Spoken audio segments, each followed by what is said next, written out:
Buon pomeriggio telespettatori di Tele4, benvenuti a un'altra puntata di Trieste in diretta. Oggi è giovedì, quindi gli argomenti di cui tratteremo sono più legati al mondo sociale, se vogliamo. Nella seconda parte parleremo della Promo Run e qui si vede che qualcuno si è dimenticato, avremo anche ospiti due allieve del Petrarca, che per un dantino insomma sarà piuttosto difficile, ma non fa niente. Nella prima parte siamo invece in compagnia di Don Lorenzo Magarelli, che è il responsabile della sede teologica di Trieste, cui fa riferimento l'Istituto Superiore di Scienze Religiose. Noi adesso parleremo un po' di tutto ciò.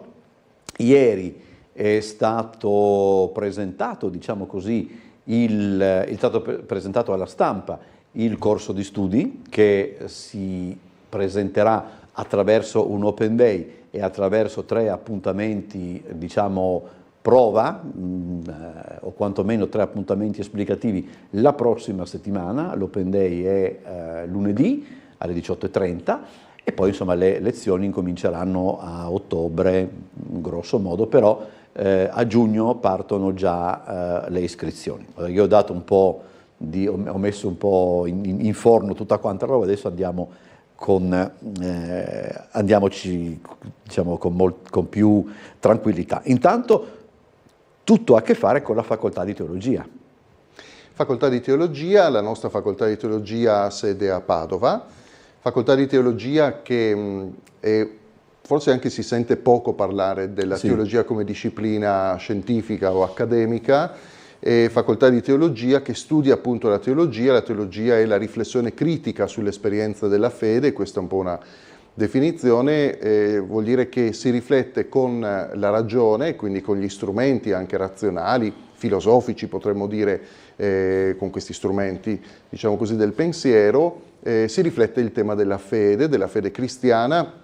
Ogni cristianesimo in realtà ha poi una sua facoltà teologica, la nostra è cattolica, poi c'è quella ortodossa, quella protestante o riformata, quindi diciamo un'avventura molto interessante che non è del tutto fuori moda, anzi oggi c'è molta curiosità. C'era un autore, Harvey Cox, che negli anni 70 diceva: signori, scrive La Città Secolare, dice: signori, guardate che nel giro di di un decennio, di 2 decenni, la religione e Dio scomparirà. E questo autore, dopo circa nel 2005, mi pare, scrive un altro testo, Fire from Heaven, sul risveglio pentecostale, dice: scusate, avevo sbagliato tutto, perché qui non solo la religione e quindi la teologia come riflessione sulla religione non è scomparsa, ma addirittura gode di buona salute, addirittura i temi religiosi sono sulle prime pagine dei giornali come argomenti. Però per esempio ieri è venuta fuori una cosa che non so se può essere anche che non abbia compreso bene. Storicamente nelle nostre università non vi sono facoltà di teologia, ho capito male?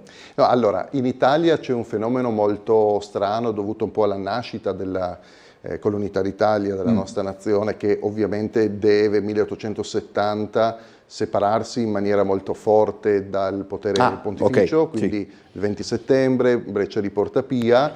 Dal 1873 l'università non ha più la facoltà di teologia. La facoltà di teologia era, se vogliamo fare un piccolo accenno storico, è una delle facoltà iniziali delle università. Quando nascono le università nel Medioevo, pensiamo alle grandi università, qualsiasi, da Oxford a Padova, indifferente, qualsiasi università ha la facoltà di teologia come facoltà fondante. Sì.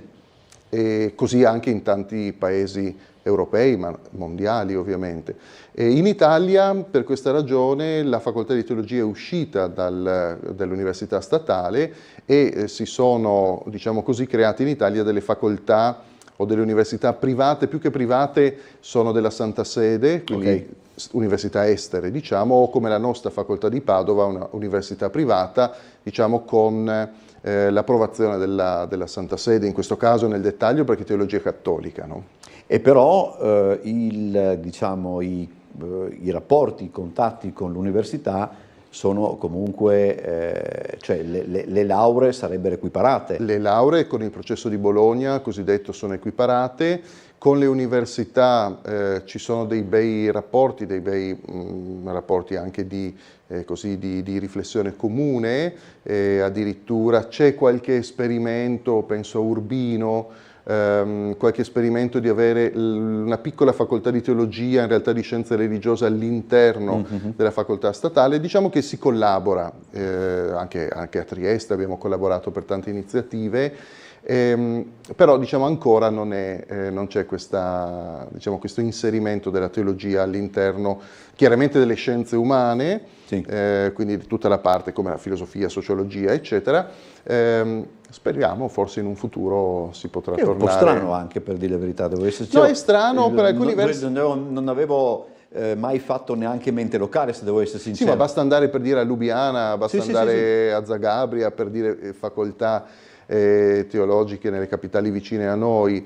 Diciamo che è un po' una perdita, se devo essere sincero, sicuramente per noi, teologi, studenti e professori, perché viviamo un po' in un mondo chiuso, siamo un po' a parte. Anche gli studenti non sono in contatto con gli altri studenti, perché l'università è un luogo di ricerca comune, no? È bello, non so, finisci la lezione vicino hai l'aula di ingegneria piuttosto che di medicina. Sì. Ed è, credo, in realtà un po' anche una perdita o una mancanza un po' anche per l'università stessa, perché la teologia è un richiamo anche al fatto che, come la filosofia se vogliamo, ma la teologia in primis, che non dobbiamo solo studiare come siamo fatti, ma anche il senso. No? Allora, ulteriore chiarimento che poi ci porta al discorso principale della trasmissione. La facoltà di teologia non è riservata a sacerdoti o a chi vuole intraprendere la carriera ecclesiastica. Allora, questo è un'altra cosa finalmente dal Concilio Vaticano II. Allora, la facoltà di teologia prima era riservata, storicamente agli ecclesiastici, perché erano quelli che andavano a studiare in realtà, e quindi era un po' una facoltà professionalizzante, potrei dire. Dopo il Vaticano II, il Concilio finalmente ci si è accorti che lo studio della teologia, cioè la riflessione sulla fede, non può essere soltanto dei preti, ma deve essere anche dei laici. Non deve essere soltanto dei maschi, deve essere anche delle femmine, quindi in questo senso ormai non c'è più questa separazione. È una novità che ci sarà dall'anno prossimo, insomma, la Santa Sede ha dato l'ok, magari sembra una cosa un po' così, nel 2024 siamo un po' indietro, ma insomma che i seminaristi studino insieme agli altri laici, no? Perché di solito i seminaristi studiavano nel seminario un po' da soli.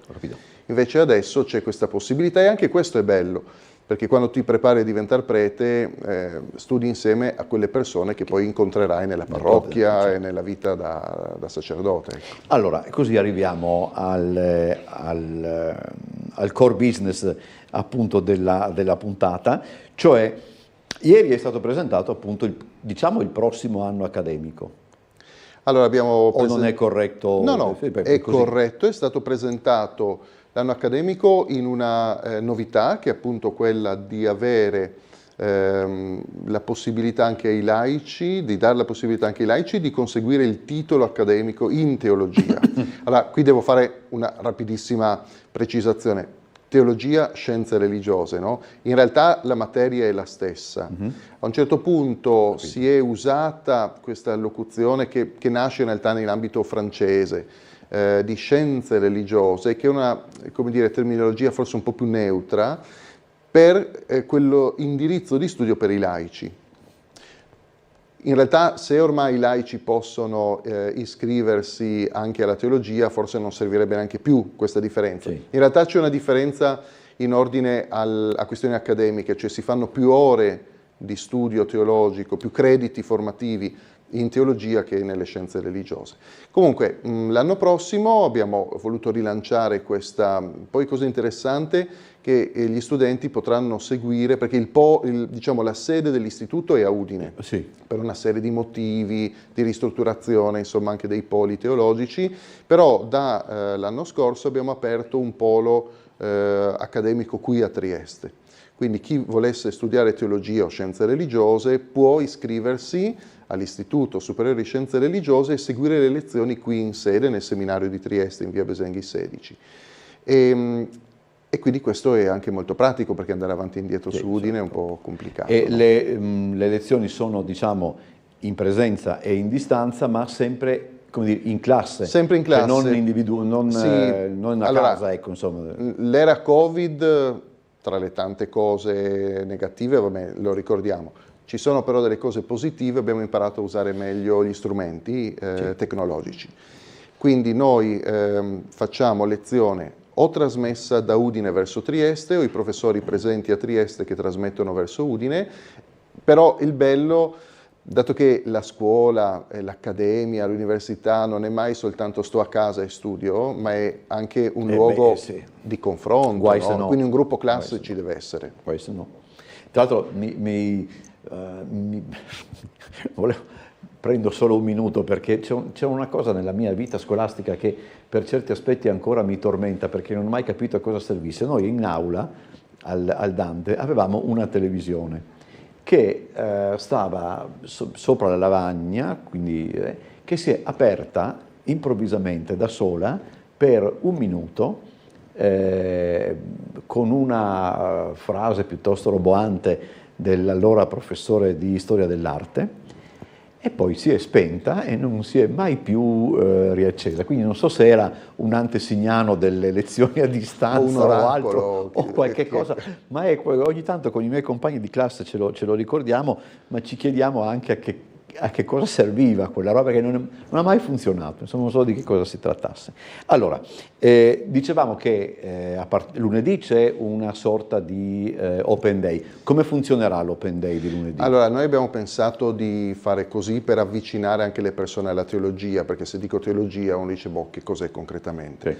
Allora, lunedì dalle 18:30 per un'oretta circa presenteremo il piano di studi, cosa vuol dire appunto la parte accademica, ma anche la parte di segreteria, le cose più pratiche, insomma, diciamo, tecniche, quando si inizia, insomma, i crediti, eccetera. Poi chi magari si è già laureato, perché abbiamo tanti studenti che magari fanno la seconda e la terza laurea in teologia, quindi magari sanno, però una introduzione.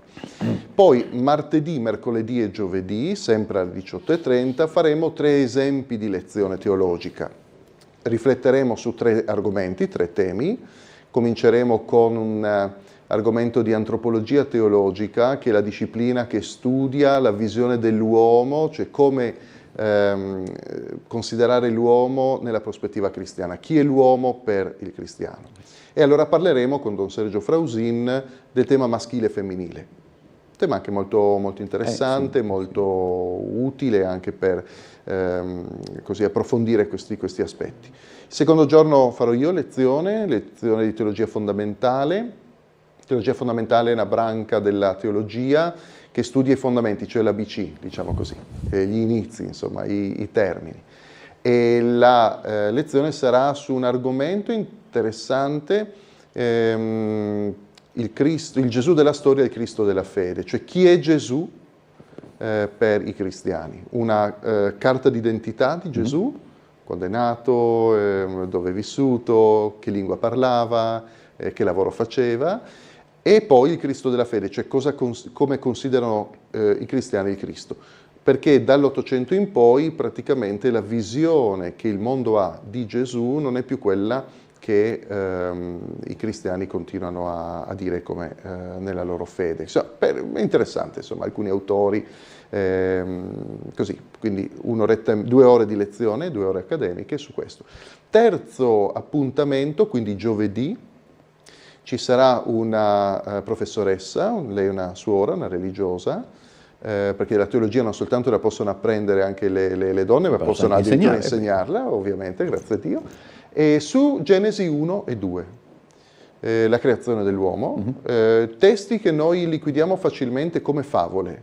Ma insomma, non può essere che Dio abbia creato il mondo in 7 giorni, sappiamo che l'universo ha 14 miliardi di anni, poco più, poco meno.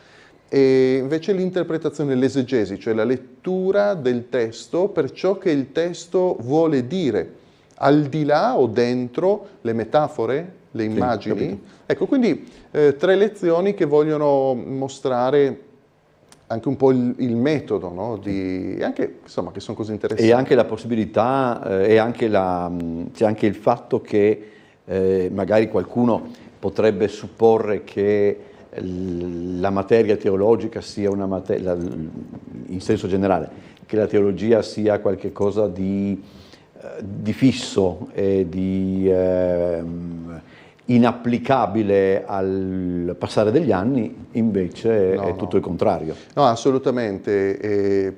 C'è la ricerca, è una disciplina, quindi che ha il suo criteri, i suoi metodi, i suoi anche controlli, no? Come in qualsiasi disciplina scientifica accademica.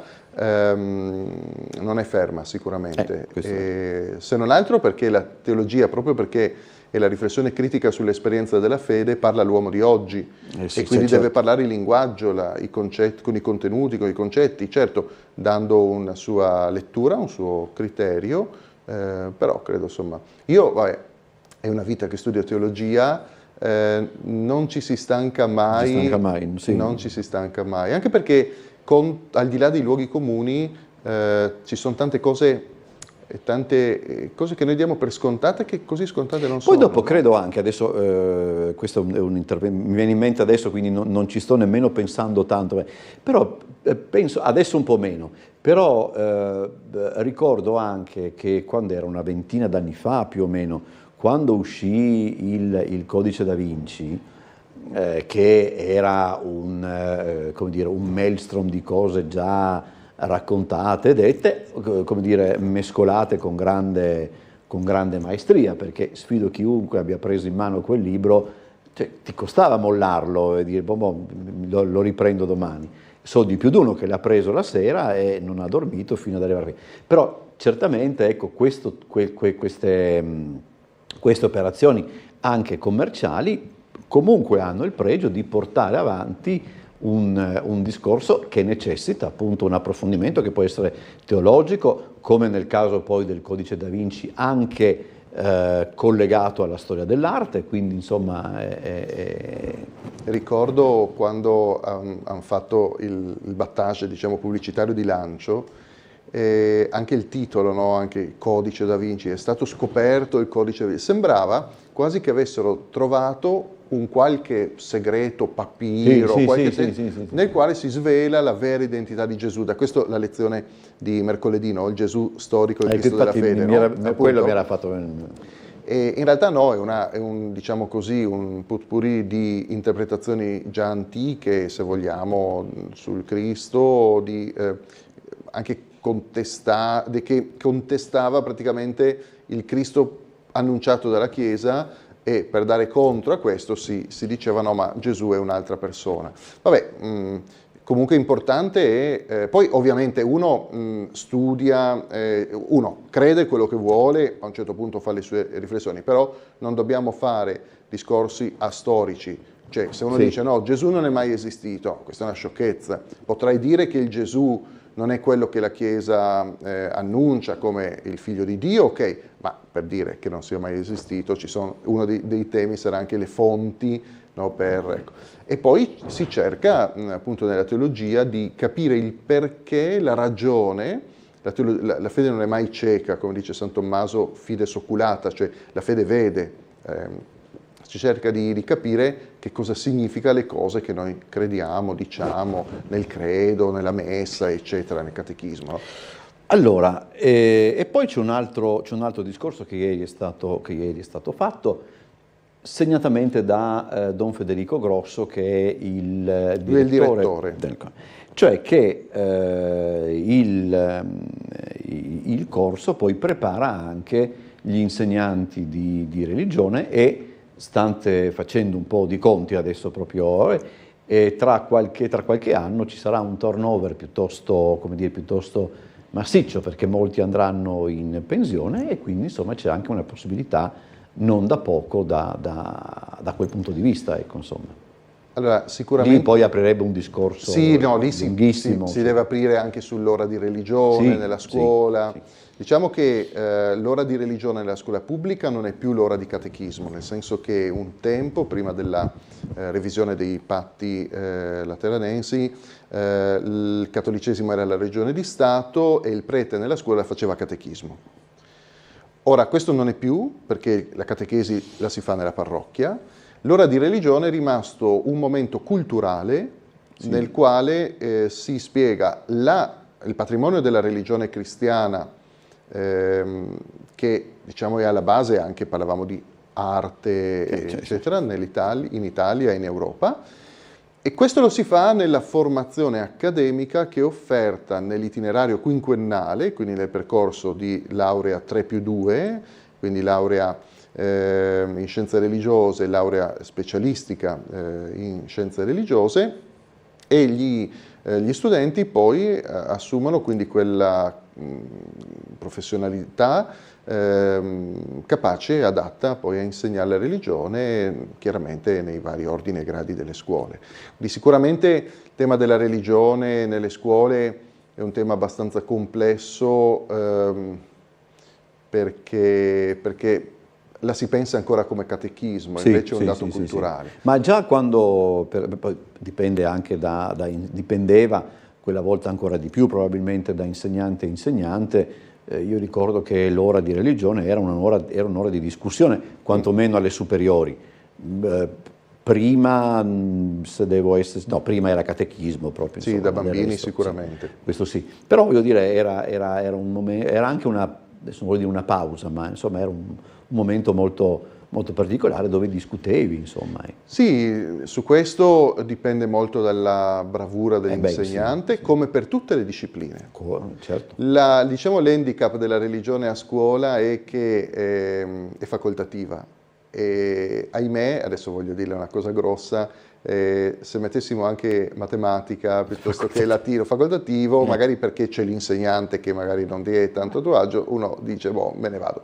No, ci sono tantissimi insegnanti molto bravi, sicuramente l'ora di religione può essere un'ora molto importante per dare la possibilità di guardare le cose da una prospettiva diversa. Mi è venuto in mente adesso, c'è un referente a Trieste in diocesi per quanto riguarda chi è Don Fabio? No? Don Fabio Visentini, sì, lui è il direttore dell'ufficio scuola. Ah, l'ufficio scuola, sì. L'ufficio scuola che è il provveditorato, diciamo così, perché l'insegnante di religione viene mandato su incarico del vescovo, cioè è di per sé una figura confessionale per quanto riguarda il suo invio, ma non per quanto riguarda il tipo di insegnamento, che non è confessionale perché non si chiede, diciamo, la fede negli studenti, ognuno pensa a quello che vuole. Ecco.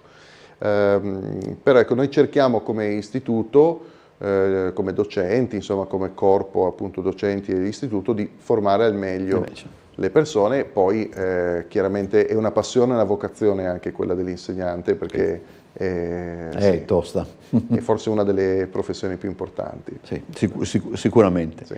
E sarebbe anche una delle professioni più belle se dietro ci fosse, se gli insegnanti fossero tutti quanti appoggiati. Ma questo è un altro discorso. Questo ne parleremo un'altra volta, sì. Volevo ricordare eventualmente, allora, all'Open Day si può venire senza problema, quindi dal lunedì, martedì, mercoledì, anche giovedì. Le lezioni senza problema. Si può venire qua in seminario, in via Besenghi 11. Si viene in seminario, alle 18:30 iniziamo. La segreteria per informazioni è sempre presente dalle 17 alle 19, dal lunedì al giovedì. Si trovano però online numeri di telefono, email, quindi... cosa si digita per essere reindirizzati? Diocesi di Trieste oppure... Sì, allora l'indirizzo mail dell'istituto è ISSR Ermagora Fortunato, è un po' complicato, però se si digita ISSR Udine o Trieste si trovano. Si trova. Abbiamo ancora tempo per una domanda, questa è una mia curiosità. Qui entra in scena Don Lorenzo il sacerdote, insomma. Io mi sono sempre chiesto, e lo chiedo in realtà a tutti quelli a cui posso chiedere, Siccome sono molto affascinato dalla liturgia, dai vari momenti della liturgia, eccetera, e noto che, insomma, non tutti i sacerdoti, come posso dire, dicono messa, mettiamola così, nello stesso modo, no? Cioè, quale libertà ha un sacerdote all'interno della messa? Cioè può scegliere, può abbreviare qualche cosa, può puntare di più sui momenti anche di musica, avendo la possibilità poi. Come si muove, insomma? Bisogna iscriversi al corso di liturgia dell'istituto. No, per fare la battuta, allora, prima del concilio la messa era molto più, come dire, appunto standardizzata, perché c'era un'idea del rito che era osservanza sì. rituale perfetta. Dopo il concilio ci si è accorti che questa diventava, diciamo, era un po' una staticità. Allora lì c'è sempre la sapienza del prete, nel senso che noi abbiamo ricevuto nell'ordinazione questo compito di celebrare. Dobbiamo portare non noi stessi, bensì il Cristo e quindi la liturgia, però adattandola, no? Adattandola alla comunità, al luogo. Pensiamo anche al fatto stesso della lingua corrente, no? È un adattamento. Ecco. C'è una libertà che è una libertà non tanto nel cosa fare, bensì nel come fare, nel mettere come dire, del diventare trasparenza di ciò che si va a fare, mettere anche un po' del nostro. È abbastanza complessa la cosa, però anche questo ognuno mette un po' del suo, la sua esperienza, anche il percorso della vita, anche l'esperienza della vita, quindi questo è bello, sicuramente bello. Deve essere anche molto, sì, molto perché curioso. devi avere la correttezza deontologica di non stravolgere, perché non è una cosa tua.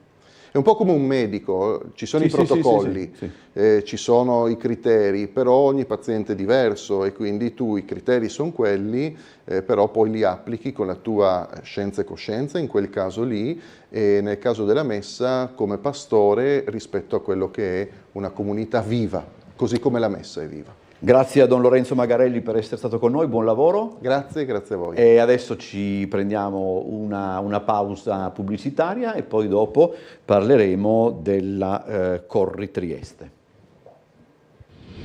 Ok, no, a me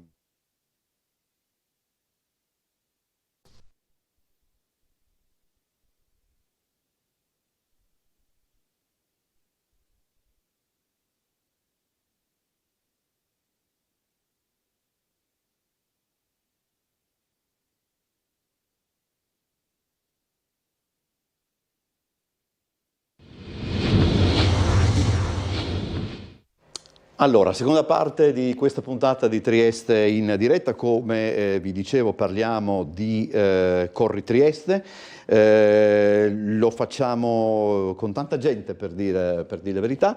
Sono con noi, alla mia destra c'è Giulia, alla mia sinistra, chiedo scusa, cominciamo bene, alla mia sinistra c'è Giulia Ilaria De Luca in rappresentanza della Rosso Costruzioni. Poi alla mia destra c'è Silvia Gianardi di Promorana e poi abbiamo anche Camilla Rosa Fauzza, è corretto com'è, che frequenta il terzo anno del liceo Petrarca, la sezione I. Qual è che sezione è? Cosa studiate? Classico puro oppure? No, è linguistico e studiamo francese e spagnolo. Linguistico, perfetto. Sì. Allora, il Petrarca ha aiutato insomma, a mettere in piedi questa iniziativa, fa parte dei percorsi di alternanza scuola-lavoro, quindi insomma adesso cominciamo un pochettino a parlarne. Tutto ciò è venuto, con chi parlo? Con Silvia Gianardi la scorsa settimana, no? Se non mi sbaglio. Sì, l'evento Corri Trieste si è svolto tra venerdì 17 maggio e domenica 19 maggio e quest'anno abbiamo avuto il piacere di stringere questa partnership con Rosso Manutenzioni, per cui l'evento Corri Trieste ha creato un evento dentro l'evento che è la Rosso di Sera Family Run, che è stata una gara di 3 km aperta a tutti, che si è svolta nel nuovo Porto Vecchio che la ditta Rosso Costruzioni ha contribuito a riqualificare e rimodernare. Un evento per le famiglie e soprattutto anche a fondo benefico, tant'è che il ricavato delle iscrizioni, delle quote di iscrizione è stato devoluto interamente alla Fondazione Burlo Garofalo, con cui noi comunque abbiamo già un rapporto di charity durante la Corsa dei Castelli.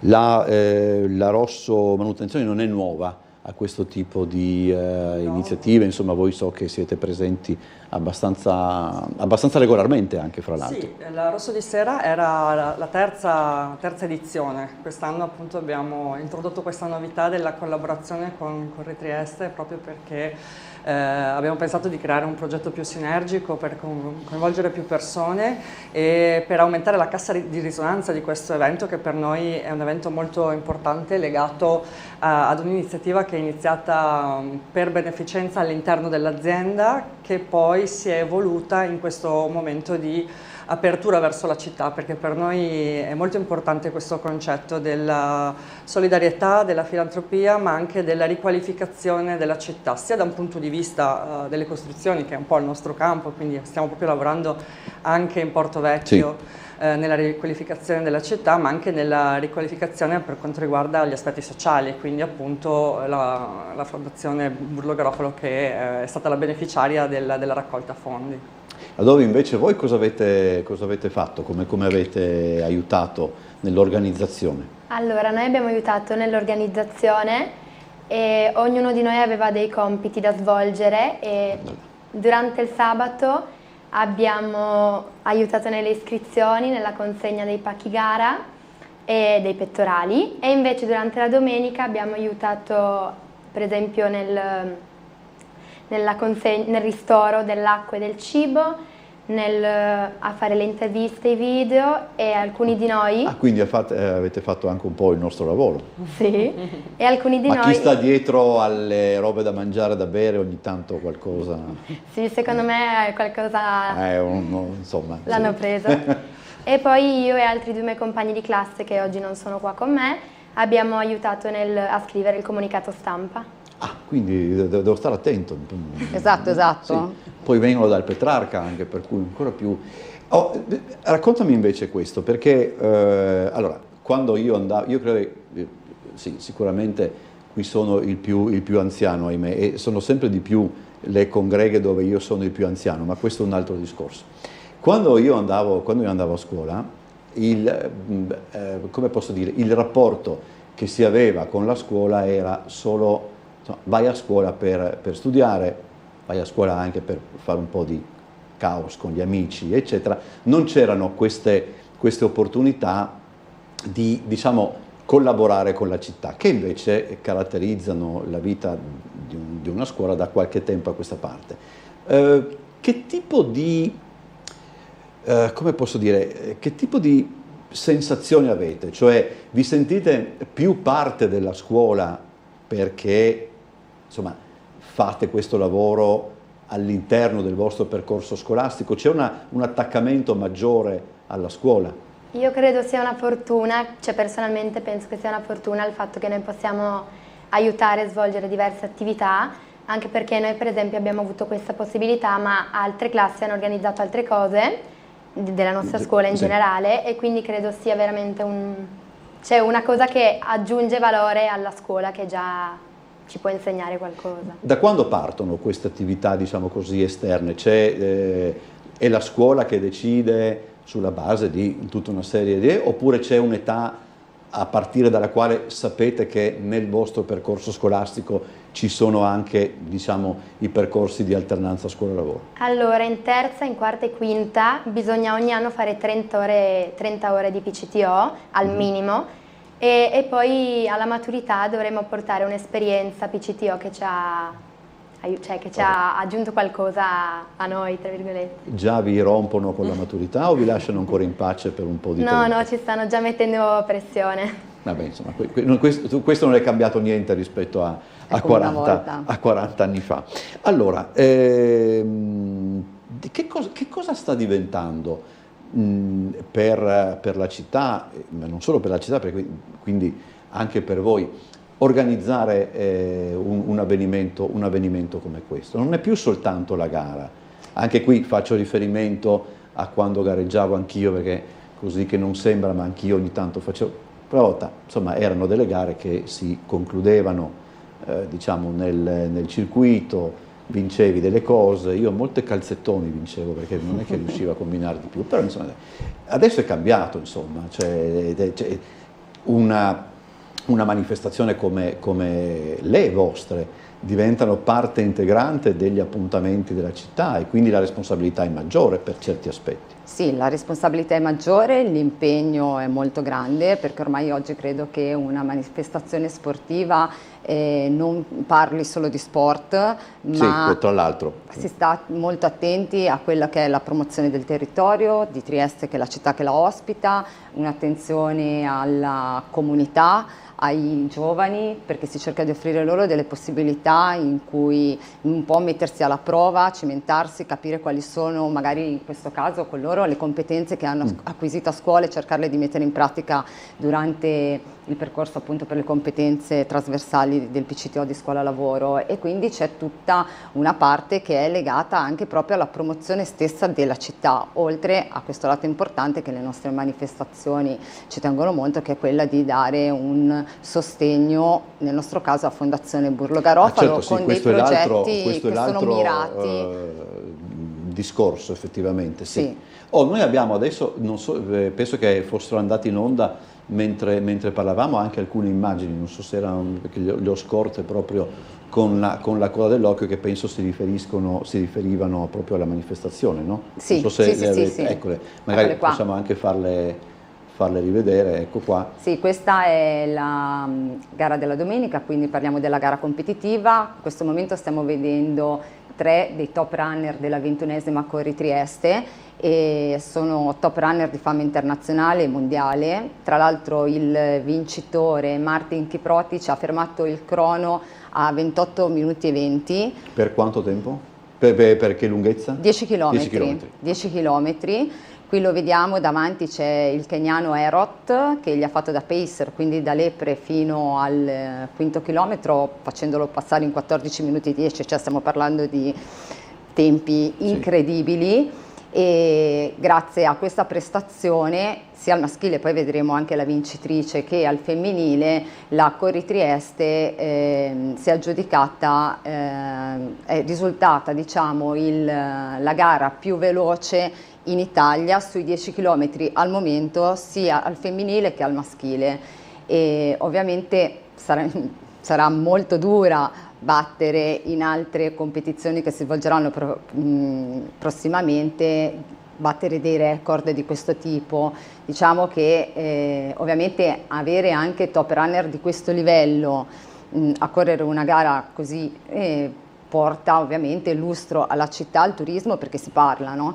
Registrando dei tempi così forti, infatti sono usciti molti articoli anche su Corriere dello Sport, scusi, Tutto Sport, la Gazzetta, quindi parliamo di nazionali, quotidiani nazionali. Ecco. Era una gara tutta dentro il comprensore del Porto Vecchio, è uscita? No, si svolgeva tutta all'interno del Porto Vecchio, un circuito velocissimo di 3,3 chilometri. Sì.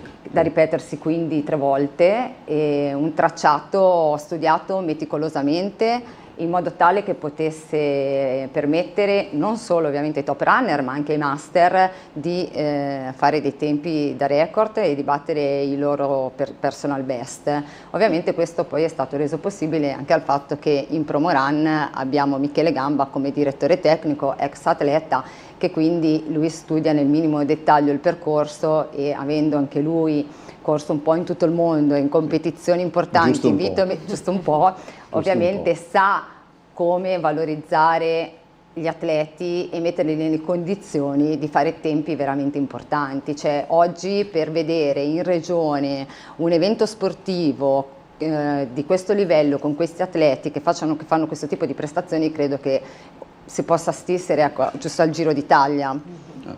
Tra l'altro poi più o meno la stessa domanda la pongo anche a Giulia Ilaria De Luca, nel senso anche per voi immagino, proprio per tutto quello che ormai una manifestazione come questa porta con sé, l'impegno diciamo benefico, diventa anche appunto uno spot per la città, eccetera, e credo che anche voi abbiate tutto l'interesse a selezionare la vostra presenza con una certa attenzione. Ecco, sì, esatto. Il tema di cui parlavamo prima, appunto, della centralità di quello che è lo sport nel tessuto della città, nel tessuto della regione, nell'attenzione che può portare proprio sulla città, è molto importante anche per noi, anche da un punto di vista di scelte proprio lavorative. Inaugurerà i primi di giugno il Trieste Campus, che è appunto un'area della città dedicata allo sport, e anche speriamo che diventi un punto di aggregazione per i giovani, perché c'è sempre più bisogno. Dov'è? In Via Locchi. In Via Locchi, quello in di Via Via Locchi, Locchi, sì. Quindi proprio per dare la centralità dell'importanza di un momento come lo sport, un momento aggregativo, un momento di valorizzazione di alcuni valori, che sono il valore di squadra, il valore della collaborazione, della sensibilità a capire anche i bisogni degli altri, che per noi all'interno dell'azienda è qualcosa di centrale.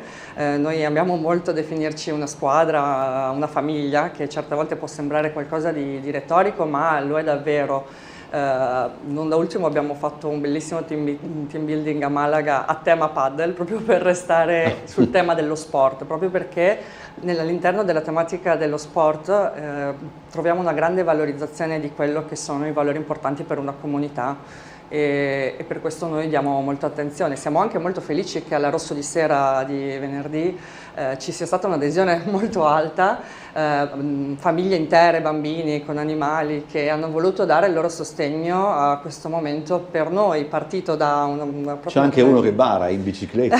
C'erano un sacco di monopattini, di biciclette, ecco. però sì, il momento è stato veramente molto bello e siamo stati molto contenti di questa adesione. Poi dal mio punto di vista lo scenario del Porto Vecchio è veramente suggestivo ed è una zona della città che merita sempre più attenzione al di là delle riqualificazioni, ma anche per l'importanza che ha avuto e che avrà, e noi siamo molto contenti di far parte di questa trasformazione e di aver avuto l'occasione con Re Trieste e Promorun di fare dare questa attenzione ad un luogo così importante. Tra l'altro, quando un luogo come Porto Vecchio o Porto Vivo, adesso un po' indifferentemente come si chiama, Porto Vivo rende l'idea di come si sta muovendo. Esatto, sì. sta andando proprio verso questa direzione. Poi se uno dice semplicemente PV, va bene, insomma, tutti e due.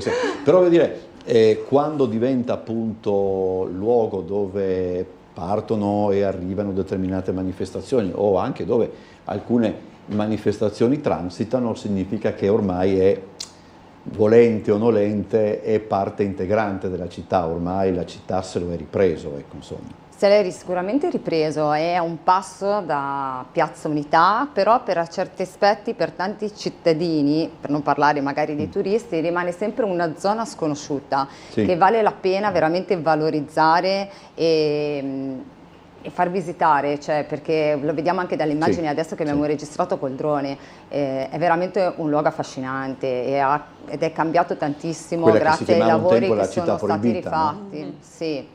Io andavo a correre in Porto Vecchio, cioè sono sempre andata a correre in Porto Vecchio anche prima, e quest'anno, che è la prima volta che succede, sono riuscita a correre una delle gare che organizzo, perché non si è mai verificato, però quest'anno ho detto la Rosso di Sera la voglio correre. Che tipo di, come si corre? Cioè, benissimo, l'asfalto è nuovo, è perfetto, nuovo, sì. Per cui i retilini sono velocissimi ed è stato emozionante, soprattutto correre in questo luogo che si vede che ha subito un'importante trasformazione, ed è stato emozionante anche a vedere quante adesioni ci sono state, perché quando sono partite, poi ho fatto il giro di boa e sono ritornata indietro verso l'arrivo, mi sono proprio vista venire incontro un mare di maglie blu ed è stato veramente gratificante. Abbiamo visto prima anche le immagini dove eravate tutti quanti voi. Quanti eravate a vederli? È stata una ventina più o meno. Allora, noi siamo 30 in classe e tutti hanno partecipato almeno un giorno, tutti si sono impegnati. Non avete fatto per lezioni? aiutare. No, no, ci hanno preso il weekend. Sì, beh, il sabato non si... Sì. Hanno Un fatto giorno, dai. venerdì, sabato e domenica in realtà. Però almeno così lunedì e martedì non ci hanno messo verifiche perché eravamo giustificati. Però Le devo verifiche- dire che si sono impegnati veramente tantissimo, perché poi in realtà loro collaborano veramente in maniera proprio produttiva all'evento, nel senso che gli affidiamo dei ruoli che sono importanti, Sì, sì, in cui non devono è- prestare sì, ho capito. attenzione, perché le Sì. iscrizioni, il ristoro, le premiazioni, le medaglie, hanno curato veramente tutto quanto l'aspetto e alla fine questi ragazzi, che poi spesso si dice ma i giovani d'oggi, no, i giovani No, d'oggi no, se sono- vengono responsabilizzati, si sentono parte di un progetto che ha un senso, in cui anche loro poi ne traggono gratificazione e si danno da fare, Ecco, sono veramente bravi. dobbiamo tenerli da conto, ecco, insomma. Ma magari- infatti io le ho già ingaggiato tutta la classe per il prossimo... per la 101 ITS Corsa dei Castelli di ottobre, anche loro mi hanno detto ti prego possiamo a ottobre rifarlo di nuovo, quindi sì, Anche li a ottobre, rivedrete. fatelo quando non ci sono feste in giro, no? Così sempre c'è questo.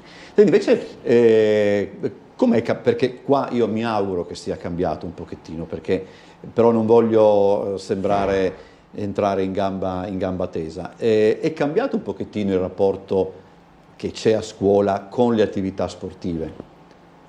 Cioè fate sport a un livello accettabile o ancora vi arrampicate sulle pertiche? Secondo me ci impegniamo anche a ginnastica e tutto, comunque c'è gente a cui piace fare sport, io per prima mi piace molto, però c'è comunque, c'è comunque gente che magari si giustifica e preferisce star seduto a guardare. Sì, io facevo così, se devo essere sincero, mentre gli altri giocavano io passeggiavo con un altro compagno di classe e chiacchieravamo, insomma, del resto non si può. Tu che sport ami, che sport, o pratichi anche? A me piace molto il calcio, Addirittura. E per chi tifi? per la Juventus. Vabbè, insomma, dai. Adesso questo nuovo allenatore ti convince? Sì. Boh, dai, meglio di Allegri, quindi... Su questo sono perfettamente d'accordo, perché l'ho visto comportarsi malissimo una volta a Trieste e da quel momento in poi non mi è piaciuto come... Vabbè, questo è un altro discorso. Si parla molto, ne parlo con lei perché forse è la più indicata per... ecco, la necessità per esempio dei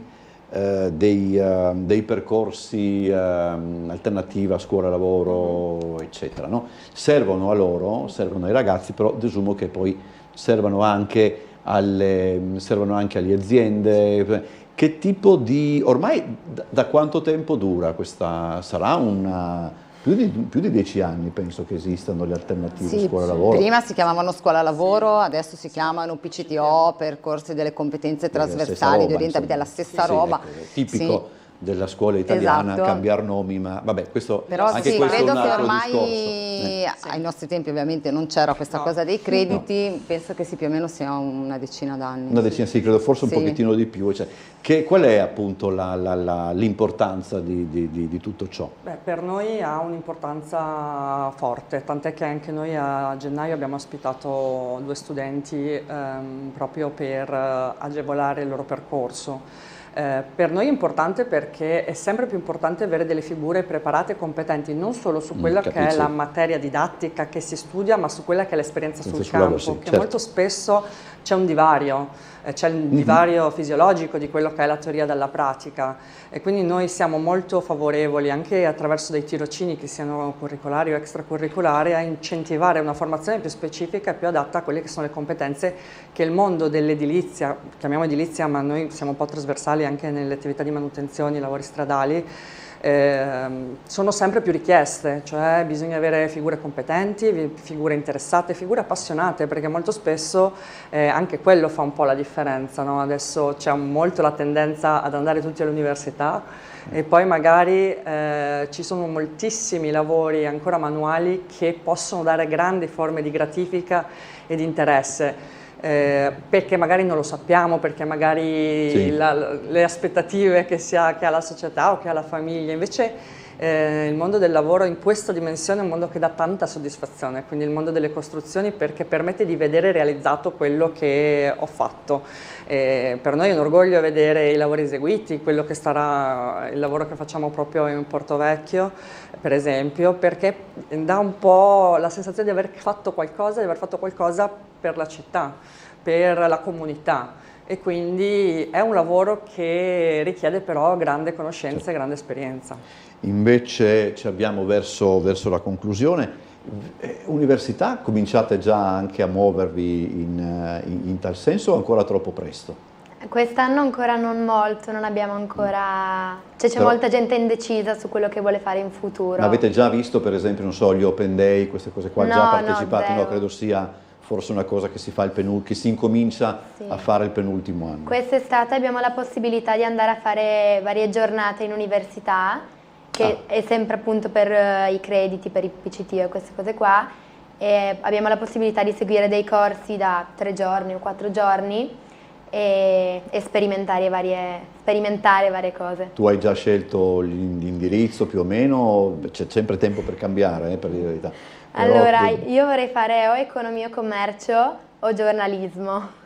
giornalismo. Vedi che ti ruba il sì. lavoro? Me lo dici Massimo. così alla fine, se sapevo, ma vabbè, preparati. Va bene. Forse consiglierei economia e commercio per certi aspetti, insomma, però se ti piace, insomma, sfrutta. Lasciaci il numero, poi dopo forse qualcosa riusciamo A a proposito fare. di PCTO. Esatto, puoi venire Facciamo magari qua in tornare. redazione. Non sarebbe male. Allora, dunque, il prossimo appuntamento di Promoran è in ottobre. È ottobre, il 20 ottobre, con la 101 ITS Corsa dei Castelli, organizzata in partnership anche con l'Università degli Studi di Trieste in occasione del suo centenario, e non dimentichiamo che in concomitanza con la 101 ITS lo stesso giorno si svolgerà la seconda edizione dell'International Road Race Under 23, appuntamento da non perdere perché si sfideranno i team nazionali europei, come abbiamo già visto lo scorso ottobre, e quindi sarà una bella sfida. Li Abbiamo fate già correre ricevuto- su in università? No, il percorso è sempre lo Ah, il stesso, percorso è sempre lo Castello stesso. di Miramare e Castello di San Giusto dovranno affrontare anche Beh, loro c'è il già una famoso muro.